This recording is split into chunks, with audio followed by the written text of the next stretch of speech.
தமிழகத்தில் 3.16% மின் கட்டண உயர்வு எந்தெந்த தொழில் நிறுவனங்களை பாதிக்காது என்பது குறித்து அனைத்து இந்திய சிறு குறு உற்பத்தியாளர்கள் சங்கத்தின் தலைவர் ரகுநாதன் கூறும் தகவல்களை கேட்கலாம்.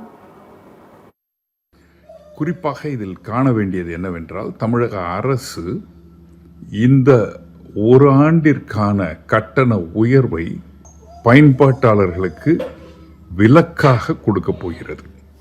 யார் யார் இந்த பெனிஃபிட்டை அனுபவிக்கப் போகிறார்கள் என்றால், LT1A பயன்பாட்டாளர்கள், domestic consumer, LT3A1 cottage and tiny industry consumers, LT3A2 powerloom consumers, LT3B industries consumer 50 kilowatt வரை உபயோகிப்பார்கள், LT5 கன்சியூமர்ஸ் அவர்களுக்கு 2 மாதங்களுக்கு 500 யூனிட் பயன்படுத்துபவர்கள் வரை எனர்ஜி சார்ஜஸிலிருந்து ஹைக் கிடையாது.